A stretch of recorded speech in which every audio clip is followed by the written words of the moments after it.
so much this past year. I had to learn a whole lot of different recipes, and a lot of you know I started my garden, and this is one of my gardening buddies here. She has a garden too, and can cook some really good stuff from the garden. But she hails from Louisiana, I'd say, right? Which part? Opelousas, Louisiana, okay? And y'all know all them people. We're gonna get some Opelousas in here and see what we got. Okay? But they represent for you, they out there cheering for you. But she is a wonderful, wonderful lady, a woman of God, and she works inside there over, I call them beauticians, is that right there? Okay, that's the word. She is teaching high school students how to become a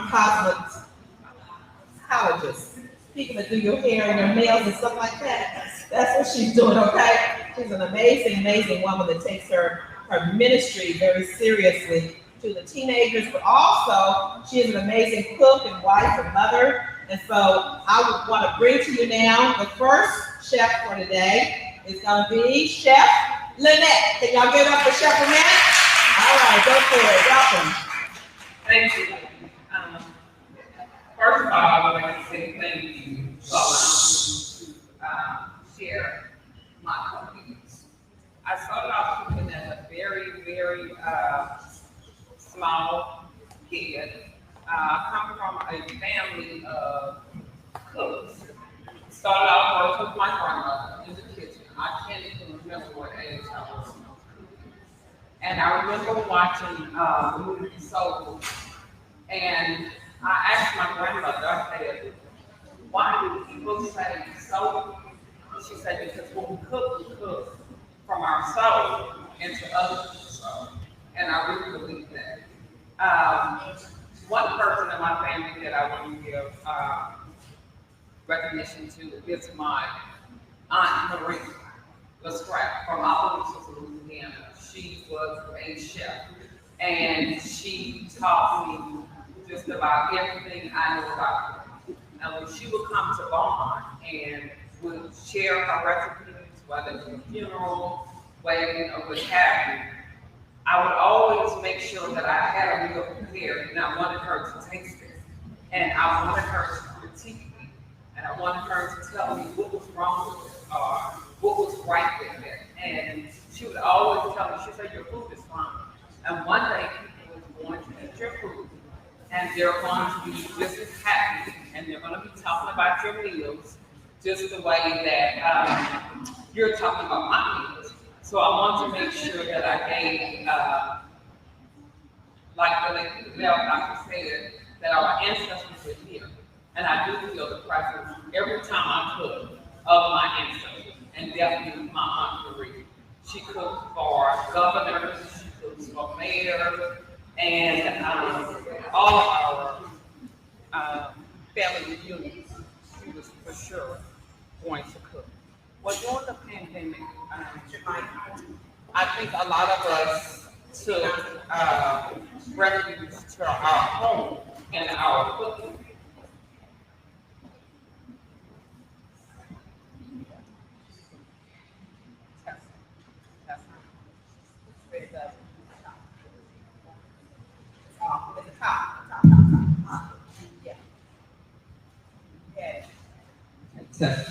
Can you hear me?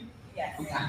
So during the pandemic, we were stuck at home. I had to teach from home, and then I just started to do my gardening because I knew that they were saying we were going to run out of food, just a lot of things that was going on. So I knew to keep my mind up and going. I got in my garden and I gardened. And I grew just about every vegetable that I could think of to grow. And I started off with the okra. And the okra would get so big that I couldn't even pick it fast enough. So I called Lady O and she said, you know, your pastor likes okra.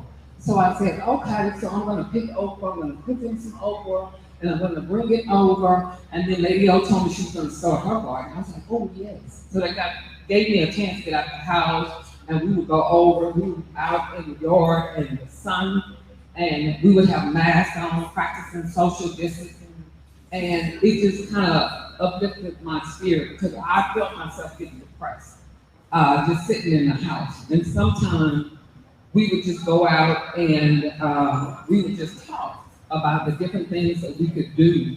And since my mother's no longer here, I consider Lady O my spiritual mom.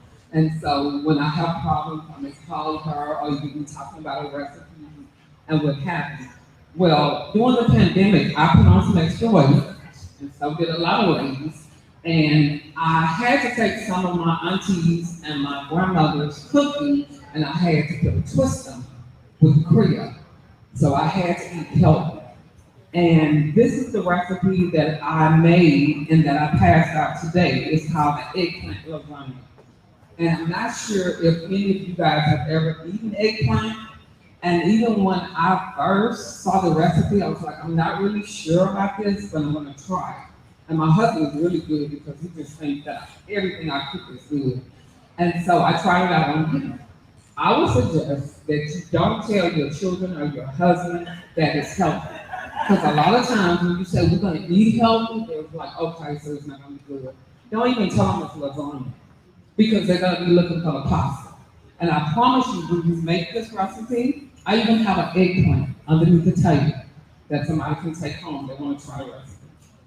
It's $1.29 for the eggplant.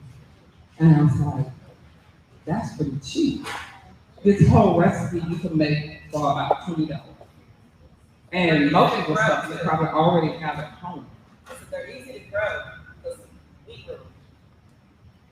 And when I was researching about eggplants, there's like 11 different types of eggplant.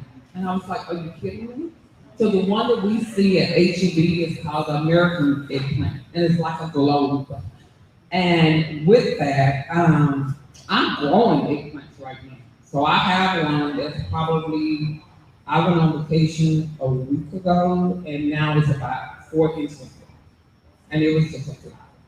So if you need some help with gardening, I can help you with that because it's therapeutic to go out and each morning look at the things that are growing in the garden and I actually bring them in the house and cook. In fact, out of my garden with this recipe, now one thing about Cajun people, I can tell you, we'll take a recipe and twist it and turn it and make it all different things. We start off with the Trinity. If anybody from Louisiana know what that is, the Trinity. And I remember my grandmother and my aunt teaching me about the Trinity. I was like, what are you talking about? The Father, the Son, and the Holy Ghost? They said, no, we're talking about the onion, the bell pepper, and the celery. And everything that I cook, I start off with that. And I use that. And I can take some sausage, the Trinity, and some potatoes to make a whole meal. And my kids would ask me, they said, Mom, they said, so when we were young and you make these different recipes, can you like write them down so we'll know what they are? And I told them, I said, well, I'm not really sure. They said, well, what was the name of it? They said, sometimes you put corn in it, sometimes you didn't. What was that? I said, it's called goulash. And they said, goulash, what is that? I said, it's whatever you have in the cabinet, and that's what you make. So during COVID, I was making some goulash. It was just whatever was in the cabinet. Yesterday, I cooked breakfast, and with that being said, I had some small potatoes, and I used my Trinity. And I made up the potatoes, and from there, my husband's like, man, nobody's breakfast potatoes tastes like yours. And I wasn't really sure it was even gonna come out, but I did use my Trinity. So getting back to the recipe, are there any vegans or vegetarians in the house? Okay, all right. So this recipe, you can alter it and leave the meat out, because I have made it without the meat, and it's just as tasty. If you are using fresh herbs, and I would suggest that you grow them. Whether you have a backyard where you can grow them or grow them on a patio in a pot, you can do that as well. And I have used the dried herbs They're okay if you don't have the fresh herbs, but it's nothing like the fresh herbs in your dishes, which just really set them off. So with that being said, you have the pictures up? Okay. So, if you'll start the pictures, I have a few pictures. I actually cooked the meal on Wednesday. And with that being said, I thought about, my husband was like, well, do you think you should like make some small treats? I said, well, I don't know how many people is gonna show up, so I don't wanna not have enough. And with COVID, I just don't know a lot of the restrictions. I know at school we have a lot of restrictions, because I normally cook for school. And I wasn't able to do that this year.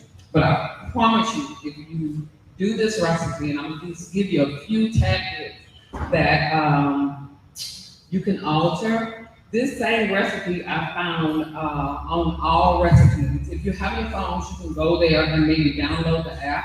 It's really, really good. They even have a part where it's called fast recipes, and for vegetarians. So you can kind of tailor make it for yourself.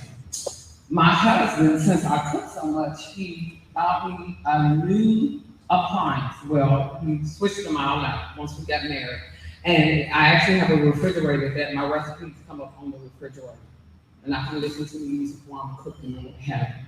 So I think if I wasn't a good cook, I don't think he would have bought it. That's a good idea. But with that being said, this recipe is healthy, it's inexpensive, and it's really fast. And if you see here in the picture, I breaded the eggplant. I cut them into slices, half-inch slices. But when I looked at the recipe, it said for people that really love pasta, you can actually slice it long ways, lengthwise, and it will come out to look like it's really pasta. And I promise you, when I ate it, I could not tell because of the texture of the eggplant. It tastes like I would eat pasta. All right. And then at the same time, I knew it was cheap, it was healthy, and it goes a long way. Because it's a serving of 8, and just depending on how much food you eat. But to know that I'm eating healthy, I'm eating out of my garden, and that I can feed a lot of people. It's just me and my husband. So I would cut that up and freeze some. And I know I was talking earlier with Chef Nettie, and I was telling her, she was saying that eggplant for the most part don't freeze well. Well, I tried, and it did work. I wouldn't say leave it in the freezer for a long period of time, but if it's just 2 people in the house, it is really hard for me coming from a family of 7 children to cook a small amount of food. I still don't know how to do that. And my neighbors get a chance, and sometimes I pass on some of my cooking to Lady O and Pastor because I don't want to waste food. But at the same time, I don't know how to cook for 2 people. I just can't do that. That's just really hard to do. But with that being said, the eggplant has been breaded, and you can see it's brown on both sides. Okay, we'll go to the next picture. And show you what picture it is. And it's 20 minutes on each side. So you guys, this is really fast. I'm gonna tell you, even your high school, probably young ladies can cook this because it's really easy. You have a question? What are you breading it with? Yeah, what are you breading it with? You put oil in it? Oh, I'm sorry. It's on the recipe there. I use Parmesan cheese and any type of Italian seasoned breadcrumbs. And I'm gonna tell you, in order to keep the price low, I didn't use name brand stuff because it really doesn't matter. Breadcrumbs are breadcrumbs. You can even make your own Italian breadcrumbs if you put your basil and different things in there. So you can just get the plain breadcrumb. But I mixed those 2 together, and of course I did season. I put salt and pepper inside of it. Yes. Yes. So you said this current recipe takes 8. Okay. Serve 8, just serve 8 in this recipe. Serve 8. Yeah, it's serving up 8 minutes. And it just depends on how big you make it. And there's a picture of the cooked dish right there. So you can see, you can slice it up any way.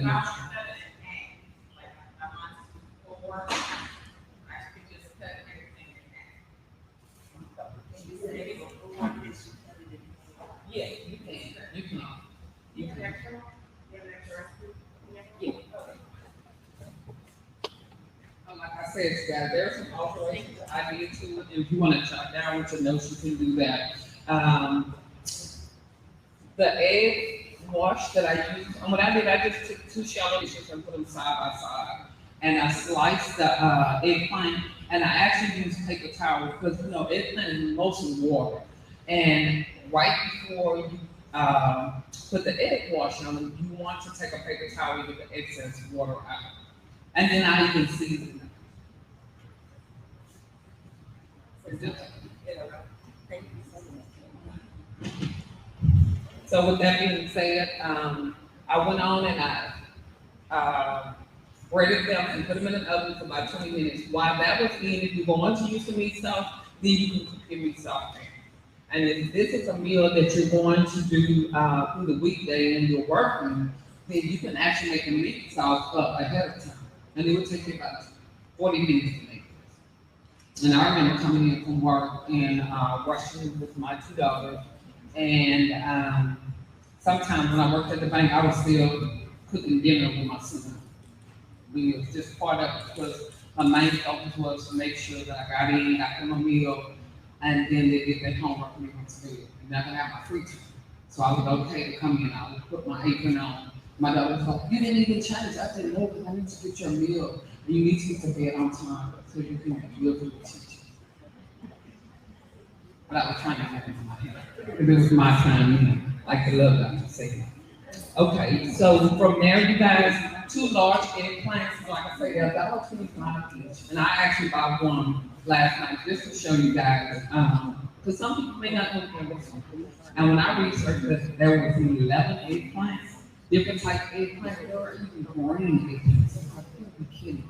So my husband's like, "You looking at eggplants?" I said, "Yeah, because some people about it, they need to know the different types. There's Chinese, there's the Mosby. My son-in-law also gardened, and he was like, "Mom, since you're cooking eggplants now, I'm thinking about maybe growing different types of eggplants." So they always want me to cook. And because my children really don't cook, because I'm the cook in the family, I know that one day I won't be here. So I was talking to Lady O, and I'm going to take my recipes and actually put them on the video for them. Because I don't know how to cook really from a recipe. Because I'm always going to alter or do something different. And in my aunt's cookbook, her granddaughter that published this said, if you ever be around a cook that never measured, you know that they can really cook and not only measure. Because they'll say 1/3 of a cup, and I'll just put more because I might want to put more cheese.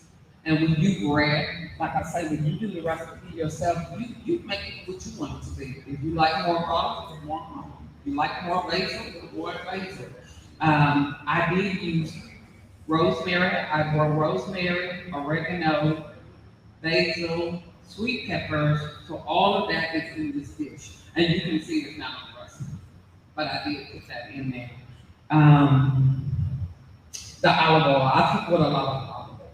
So I know that that's pretty healthy for you. The ground beef, I try to make sure that the ground beef is, I think it's like 80% pure beef or whatever, and the other additives and stuff in there. I'm not gonna raise cows to be healthy, so I'm just gonna vegetable. But I did come from a family that we had everything. We had garden, we had chickens.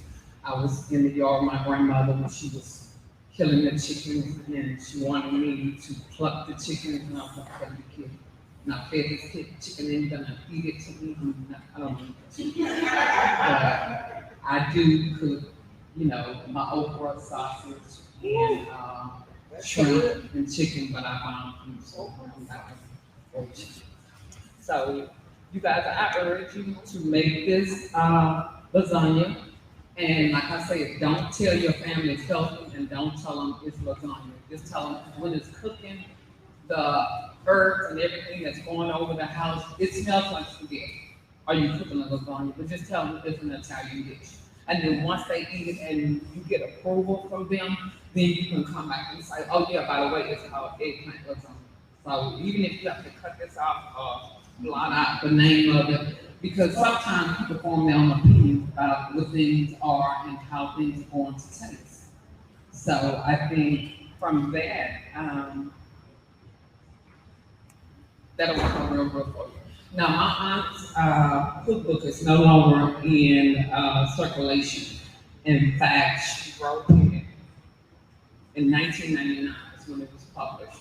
So if anyone wants to take some of the recipes out of here and with their phones or whatever, you can do so. I just want to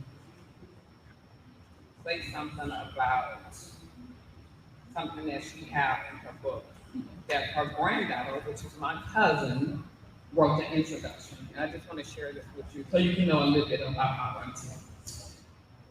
She wrote, I would like to introduce my grandmother, Marie Lestrade, undeniably the best cook in Arcadia, Southwest Louisiana.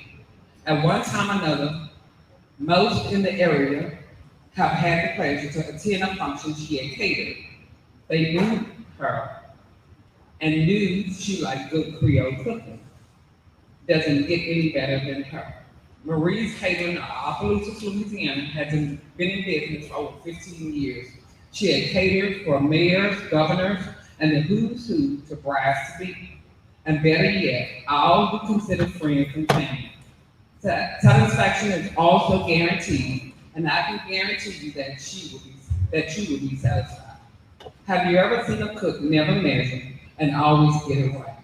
That's why it's so important that you know your plan. And with that being said, if I didn't know my auntie, then what would happen as far as me not measuring? So I am so happy that I do feel my aunt's presence today here while I'm on stage. When I'm in the kitchen cooking, I do feel her presence. And I hope that she is. That's all.